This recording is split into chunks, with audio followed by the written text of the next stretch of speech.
Natapos na nga pala yung isang buong bakasyon natin sa Pilipinas kaya balik na ulit tayo ng Saudi. Yan nga palang nasa likod ko yung kapatid kong si Gagay.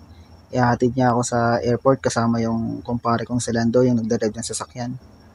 Nagsabi siya na siya na daw maghahatid sa amin sa airport ng kapatid ko para may gala niya yung bago niya sasakyan.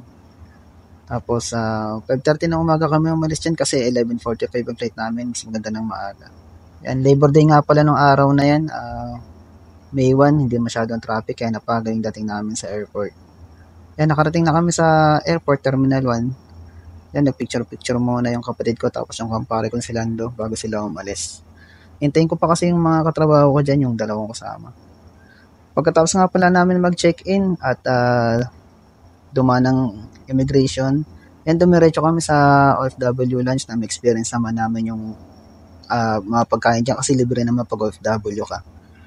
So, ayan, video-video muna dyan sa may nakaparadang may aeroplano sa labas ng immigration. So, ayan, kumain muna pala kami ng goto dyan, tapos yung dalawang kasama, nagkape sila, tapos kumain din sila ng goto, tapos yung kakanin dyan. Bumaba na nga kami rito sa may waiting area bago sumakay na aeroplano. Ang laki na pala ng pinagbago dito, hindi tulad ng dati last year, 2023, nung una kaming umalis, papuntang Saudi. Medyo maliit lang yung area. Ngayon, pinagsama na nila yung gate 3 and 4. Tapos, sa kabila naman, 5 and 6 na gate. Kung hindi ako nagkakamali. So, pasakay na rin kami dyan ng aeroplano. Nakalanding na rin kami dyan sa Riyadh sa King Khalid International Airport Terminal 2. 10 hours and 35 minutes din yung biyahe namin galing Manila.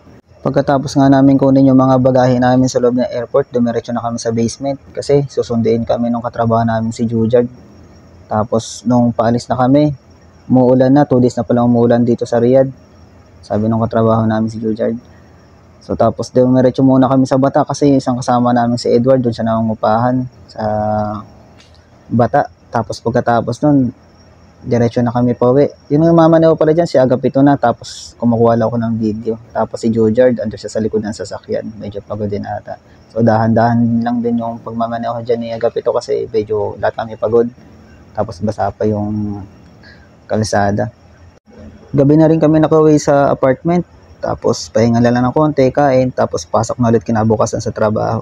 So ayan, kinuha lang namin yung mga tools namin. Tapos yung mga inisyong sasakyan. So yan, chinek ko yung sasakyan ko. Sabi ni Jujard na flat daw yung bandang harapan sa driver side. Kaya chinek ko. Tapos chinek ko muna yung makina kung nag-start ng maayos. Okay naman. Tapos ayan, may checklist naman. Sabi nung assistant manager namin, i-check daw muna yung sasakyan kung may problema. So sabi ko sa kanya yung gulong lang naman sa harapan sa may driver side. Kaya nagpatulong ko kay tropang Agapito na magpalit ng gulong. Buti na lang may spare ako kasi pinagawa ko yung rim niyan bago kami magbakasyon sa Pilipinas. Pagkatapos nga pala namin palitan yung gulong sa may harapan sa driver side, kinuha na namin yung mga tools namin. Tapos nilagay namin sa sasakyan. Tapos nakiusap yung Arabo na technician sa akin na kung pwedeng i-deliver ko daw yung aircon ng kapatid niya sa bahay nila sa Almalas. Kaya sabi ko okay lang naman, walang problema kasi wala pa naman ako schedule. Sinabi ko nga doon sa Arabo na technician sa workshop na ipagpaalam muna kami sa assistant manager. Baka mamaya hanapin kami kung saan kami pumunta.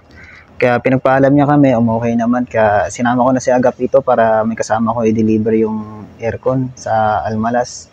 Pagkatapos namin i-deliver yun, may customer si Agapito na medyo malapit lang din sa Almalas kaya pinuntahan na namin. May 30 minutes din yung biyahe papunta dun sa customer ni Agapito galing Almalas. Sabi ko sa kanya, siya na lang mag-drive tapos ako na lang sa passenger side. Sabi niya, okay lang naman. Tapos nung nakarating kami dun sa bahay ng customer ni Agapito, sinamahan ko siya dun sa loob hanggang sa rooftop para i-check yung aircon. Medyo mainit din dun sa taas pero hindi naman gano'ng kainit. Tapos, pagkatapos namin, yun, umuwi na kami. So, hanggang dito na lang guys yung video. Salamat nga pala sa panonood, sa mga sumusuporta. Maraming salamat sa inyo at ingat!